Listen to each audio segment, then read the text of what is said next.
नमस्कार, स्वागत है आप सभी का। आपके साथ मैं हर्षा शर्मा। आपको दिखाते हैं खबर 1 मिनट, यानी कि 1 मिनट में खबरों का पूरा विश्लेषण।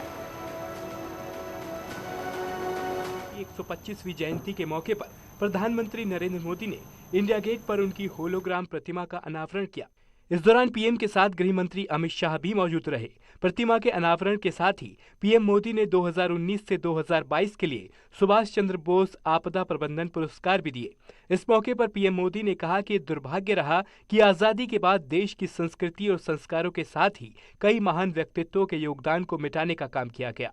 आज आजादी के दशकों बाद देश उन गलतियों को डंके की चोट पर सुधार रहा है।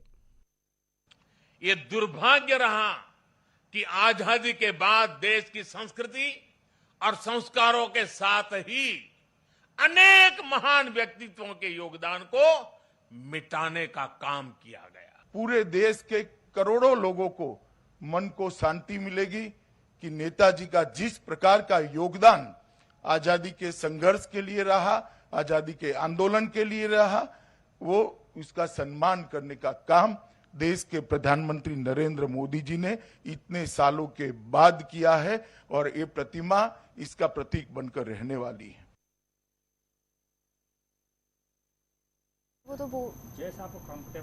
बीजेपी के मिशन पश्चिम के तहत मुख्यमंत्री योगी आदित्यनाथ गाजियाबाद में रहे। उन्होंने गाजियाबाद के अलग अलग इलाकों में डोर टू डोर कैंपेन किया। राजीव कॉलोनी और मोहन नगर में सीएम योगी आदित्यनाथ ने घर घर जाकर संवाद किया और लोगों से बीजेपी के पक्ष में वोट करने की अपील की। इस दौरान लोग भी सीएम योगी को अपने बीच पाकर काफी उत्साहित दिखाई दिए। जगह जगह फूल बरसाकर लोगों ने मुख्यमंत्री का स्वागत किया। सीएम ने यहां लोगों को संबोधित किया और समाजवादी पार्टी के टिकट बंटवारे से लेकर फ्री बिजली के वादे पर तंज कसा।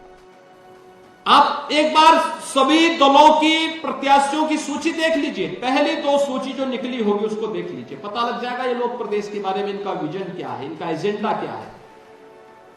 हमारी सोच उत्तर प्रदेश को देश की नंबर 1 की अर्थव्यवस्था बनाने के लिए है, जिससे उत्तर प्रदेश की 25 करोड़ जनता के चेहरे पर खुशहाली लाई जा सके। उनकी सोच स्वयं के विकास की है और इसके लिए वे लोग दंगों की आग में प्रदेश को झोंकना चाहते हैं। सीएम योगी आदित्यनाथ ने विपक्ष पर जमकर निशाना साधा। सीएम योगी ने विपक्ष की नीति और नियत पर सवाल उठाए हैं। सीएम ने समाजवादी पार्टी की पिछली सरकार पर जमकर हमला बोला। सीएम ने आरोप लगाया कि एसपी की सरकार में आतंकियों के केस वापस लिए गए। समाजवादी पार्टी की सरकार भी 2012 में आई थी। पहला फैसला क्या था? राम जन्मभूमि पर आतंकी हमला करने वाले आतंकवादियों के मुकदमों को वापस लेने का। फर्क साफ है भाइयों बहनों, ये फर्क साफ है। सीएम योगी ने कहा कि बीजेपी की सरकार ने सत्ता को सेवा का जरिया बनाया। इसके अलावा सीएम योगी ने पुरानी पेंशन बहाली के अखिलेश यादव के दावे पर तंज कसा। कहते हैं हम पुरानी पेंशन बहाल करेंगे। जब ये पुरानी पेंशन रोकी गई थी तब उनके अब्बाजान ही प्रदेश के मुख्यमंत्री थे।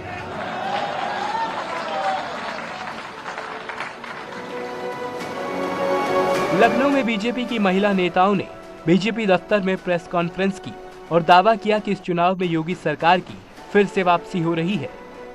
एसपी से बीजेपी में आई अपर्णा यादव ने कहा कि बीजेपी ने देश की संस्कृति को बचाया है। राष्ट्रवाद के चलते उन्होंने बीजेपी ज्वाइन की है। मेरे लिए राष्ट्र सर्वोपरि है। मेरे लिए आदरणीय प्रधानमंत्री जी जो कहते हैं वो मेरे लिए बहुत ज़्यादा इम्पोर्टेंट है। मेरे प्रदेश के मुख्यमंत्री श्री योगी आदित्यनाथ जी जो कहते हैं मैं उससे बहुत प्रभावित हूँ। कांग्रेस छोड़ बीजेपी में आई रायबरेली नेता अदिति सिंह और प्रियंका मौर्य ने भी बीजेपी की कार्यशैली की तारीफ की। में पैसा पहुंच रहा है, चाहे वो पेंशन योजना हो। आप सबको पता है कि 500 से लेके 1000 कर दिया गया है हमारा पेंशन स्कीम। चाहे वो श्रमिक कार्ड धारकों के लिए जो योजना है, जो पैसे सीधे उनके खाते में जा रहे हैं।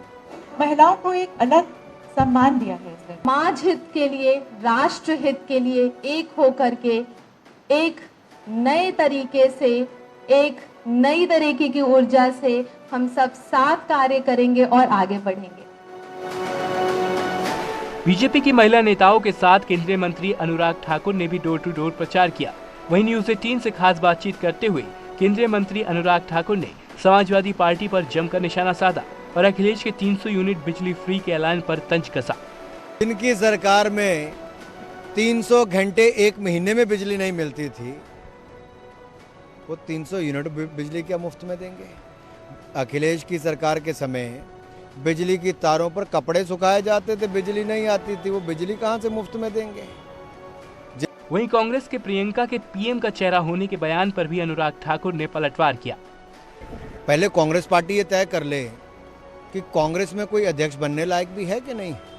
तो पार्टी 2 साल से अपना राष्ट्रीय अध्यक्ष न चुन पाई हो, 2019 का ऐसा सदमा लगा कि 2022 तक अपना अध्यक्ष न चुन पाई हो, आप समझ सकते हो उम्मीदें कोई रख सकता है पीएम बनने की। यूपी के डिप्टी सीएम दिनेश शर्मा आज ग्रेटर नोएडा में रहे। इलाका अल्फा 1 में दिनेश शर्मा ने डोर टू डोर कैंपेन किया। डिप्टी सीएम ने घर घर जाकर लोगों से संवाद किया और बीजेपी प्रत्याशी के पक्ष में वोट मांगे। इस दौरान दिनेश शर्मा ने बीजेपी की फिर से प्रचंड जीत का दावा किया। बड़े मुश्किल से उत्तर प्रदेश बचा है। योगी जी ने माफियाओं, गुंडा, मवालियों को और जो यहाँ के मकानों पर कब्जे करते थे, बहू बेटियों के का अपमान करते थे, उनके खिलाफ अभियान चला के इस उत्तर प्रदेश को विकास की जो सुगंध है वो दी है। और ये चुनाव आएंगे जाएंगे, लेकिन विपक्ष के द्वारा इस प्रकार से फिर से माफियाओं को और अराजक तत्वों को अपने करीब लाना ये चिंताजनक है। केंद्रीय मंत्री अनुप्रिया पटेल ने न्यूज 18 से एक्सक्लूसिव बातचीत की, जिसमें उन्होंने साफ किया कि जल्द ही सीटों के बंटवारे का ऐलान कर दिया जाएगा। इसके साथ ही उन्होंने अपनी मां कृष्णा पटेल को दबाव में बताया और कहा कि उनको भ्रमित किया जा रहा है। वो इस वक्त भ्रमित हैं, दबाव में हैं। कुछ बातें उन्होंने कही हैं। माँ के ऊपर मैं कोई टिप्पणी करना नहीं चाहती। माँ के प्रति मेरे मन में सदैव आदर था, उनका स्थान सबसे ऊपर है। जहाँ तक चुनावी बैटल की बात है, आपने पिछले 3 चुनाव देखे हैं। अपना दल का समर्थक, अपना दल का वोटर पूरी निष्ठा के साथ मेरे साथ खड़ा रहा है। और आप इस चुनाव के बाद मैं ज़्यादा बड़ी बात नहीं करूंगी। 2022 के 10 मार्च को जब नतीजे आएंगे, आप एक बार फिर देखेंगे कि अपना दल की जो हमारा वोटर है वो पार्टी के साथ मेरे साथ खड़ा हुआ ही मिलेगा। बीएसपी अध्यक्ष मायावती ने ट्वीट से कांग्रेस और प्रियंका गांधी पर हमला बोला। मायावती ने कहा कि यूपी विधानसभा में कांग्रेस पार्टी की हालत इतनी ज्यादा खस्ताहाल बनी हुई है कि इनकी सीएम की उम्मीदवार ने कुछ ही घंटों के भीतर ही अपना स्टैंड बदल डाला। कांग्रेस नेता प्रमोद कृष्णम ने ट्वीट करके मायावती को जवाब दिया। उन्होंने लिखा, प्रियंका सीएम फेस नहीं पीएम फेस है। वहीं इसके अलावा राशिद अल्वी ने भी मायावती पर बीजेपी का साथ देने का आरोप लगाया। अंदर पार्लियामेंट के बाहर भारतीय जनता पार्टी की मदद करती हो और कांग्रेस का वोट आपको चाहिए ताकि आप भारतीय जनता पार्टी का साथ दे सको। नोएडा से बीजेपी विधायक पंकज सिंह ने कांग्रेस नेता आचार्य प्रमोद कृष्णम पर तंज कसा।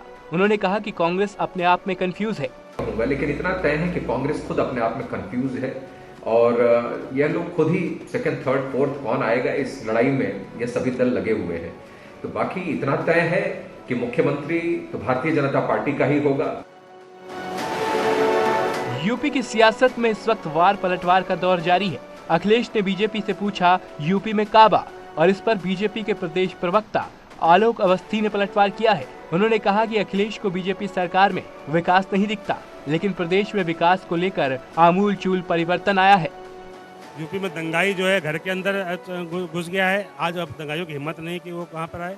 साथ ही साथ यूपी के अंदर मेट्रो बा, यूपी के अंदर बिजली बा, यूपी के अंदर सुरक्षा बा, यूपी के अंदर जो है शिक्षा के क्षेत्र में जो है आमूलचूल परिवर्तन बा, और यूपी के अंदर सभी जिलों में मेडिकल कॉलेज बा, जो कि अखिलेश यादव के समय पर इंफ्रास्ट्रक्चर के क्षेत्रों में काम नहीं हो पाया था। अपराधियों और दंगाइयों की पौ बारह थी। तो अखिलेश यादव को अब चूंकि ये सब काम नहीं दिख रहे होंगे कि अपराधियों और दंगाइयों का राज खत्म हो गया है, तो सोच रहे हैं कि काबा। समाजवादी पार्टी ने चुनाव आयोग से टीवी चैनल्स के ओपिनियन पोल पर रोक लगाने की मांग की है। समाजवादी की ओर से आयोग को दिए पत्र में लिखा गया है कि ओपिनियन पोल से मतदाता भ्रमित हो रहे हैं और चुनाव प्रभावित हो रहा है। एसपी ने इसे आदर्श आचार संहिता का खुला उल्लंघन बताया है। वहीं समाजवादी पार्टी की चुनाव आयोग को चिट्ठी पर बीजेपी ने पलटवार किया। बीजेपी प्रवक्ता राकेश त्रिपाठी ने कहा कि अखिलेश यादव अपनी संभावित हार को देखते हुए बौखलाहट में आ गए हैं।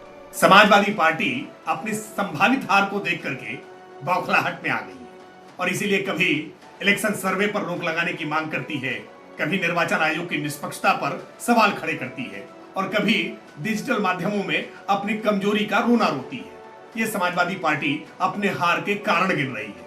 वास्तविकता में जनता के दिलों में आज नरेंद्र मोदी जी और योगी आदित्यनाथ जी का जैसा प्रभाव है उसका रुझान जनता के बीच में दिखाई पड़ रहा है और अखिलेश यादव जी इससे घबरा रहे हैं।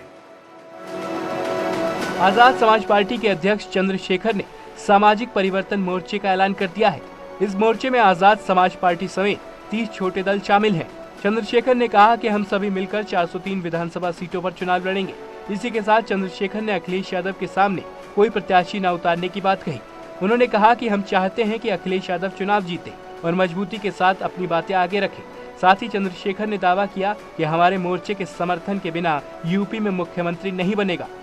हमने जो गठबंधन बनाया है ये SC ST OBC माइनॉरिटी के लोगों का है और इस गठबंधन का ये सब लोग वो लोग हैं जिनको नजरअंदाज तो किया गया, लेकिन इन्होंने जमीन पे काम किया है। जैसे बाबूराम पाल जी हमारे साथ हैं, ये भागीदारी संकल्प मोर्चा में थे, ये भी जो है आज हमारे साथ है।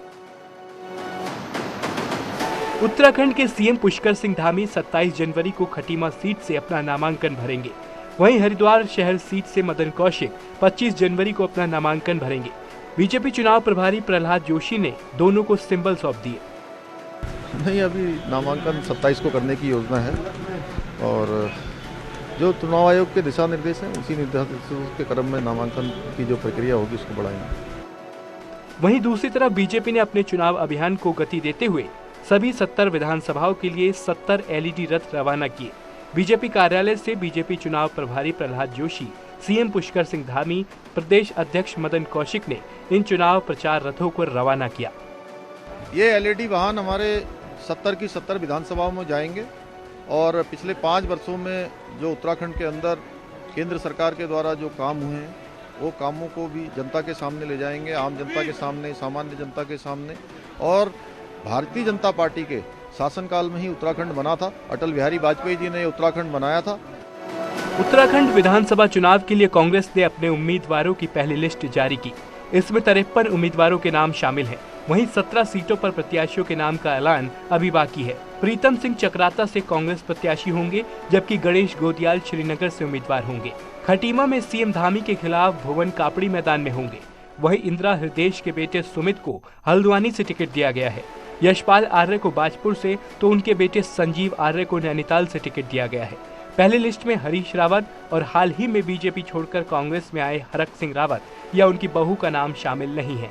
पहली लिस्ट में रामनगर, सल्ट, लैंसडाउन, डोईवाला सीट पर उम्मीदवारों के नाम का ऐलान नहीं हुआ है। कांग्रेस की पहली लिस्ट जारी होते ही विरोध होना भी शुरू हो गया। देहरादून महानगर महिला की अध्यक्ष कमलेश रमन टिकट न मिलने से नाराज हैं और नेता विपक्ष प्रीतम सिंह के घर पहुंचकर नाराजगी जताई। टिकट न मिलने पर कमलेश रमन रोने लगी। वहीं प्रीतम सिंह ने कहा कि अभी दूसरी लिस्ट में महिलाओं को टिकट दिया जाएगा। बिल्कुल, मैं अपने शीर्ष नेताओं से ये पूछने के लिए आई कि क्या कमी रही मुझमें। मैंने भी टिकट मांगा था 20 राजपुर विधानसभा से, तो मेरा सवाल भी बनता है अपने नेताओं से ये पूछने का कि मुझमें क्या कमी रही जो मुझे टिकट नहीं दिया 20 राजपुर विधानसभा से। कांग्रेस नेता महेंद्र राणा भी टिकट कटने से बेहद नाराज है। यमकेश्वर से कांग्रेस ने शैलेंद्र रावत को टिकट दिया है। महेंद्र राणा यमकेश्वर से निर्दलीय चुनाव लड़ सकते हैं। उन्होंने कहा कि अपने समर्थकों से बात करने के बाद ही फैसला लूंगा। पार्टी ने आश्वासन दिया था और कहा था कि आप तैयारी करें, हम आपको इस बार बहुत साल आपको काम करते होंगे, इस बार आपको टिकट दिया जाएगा। हंगामे और अव्यवस्था के बीच रविवार को यूपी टीईटी की परीक्षा हुई। कई परीक्षा केंद्रों पर अभ्यर्थियों को प्रवेश से रोका गया तो उन्होंने हंगामा कर दिया। प्रवेश केंद्रों के बाहर कोविड प्रोटोकॉल के नियमों का जमकर उल्लंघन हुआ तो प्रदेश के कई जिलों से नकलची भी पकड़े गए। प्रयागराज से 13, लखनऊ एसटीएफ ने अलग अलग जिलों से 6, प्रतापगढ़, आजमगढ़ और कन्नौज से 1-1 नकलची धरे गए हैं। वहीं नोएडा के सेक्टर 30 में टीईटी परीक्षार्थियों ने सेंटर के बाहर हंगामा किया। कैंडिडेट्स ने डीपीएस स्कूल प्रशासन पर मनमानी का आरोप लगाया। मुजफ्फरनगर के एसडी पब्लिक स्कूल में टीटी परीक्षा के दौरान अभ्यर्थियों ने जमकर हंगामा किया, साथ ही परीक्षा केंद्र पर तोड़फोड़ भी की। कैंडिडेट्स ने स्कूल प्रशासन पर समय से पहले गेट बंद करने का आरोप लगाया। वहीं हापुड़ में भी कई अभ्यर्थियों को परीक्षा केंद्रों में प्रवेश नहीं मिला। परीक्षा देने से चूक गई कुछ महिला अभ्यर्थी सेंटर के बाहर फूट फूट कर रोने लगी। कैंडिडेट्स का कहना है कि उन्हें कॉलेज से अभी ओरिजिनल मार्कशीट नहीं मिली है। लखीमपुर खीरी के संपूर्णानंद कोतवाली के खजूरिया पुलिस चौकी में युवक की मौत के बाद गुस्साए ग्रामीणों का हंगामा देखने को मिला। यही नहीं, ग्रामीणों ने कुछ पुलिसकर्मियों को दौड़ाया, जिसके बाद किसी तरह पुलिसकर्मियों ने गन्ने के खेत में छिपकर अपनी जान बचाई। दरअसल आरोप है कि पुलिस की पिटाई से युवक की मौत हो गई थी, जिसके बाद से इलाके में तनाव है। फिलहाल इलाके में भारी पुलिस बल तैनात कर दिया गया है।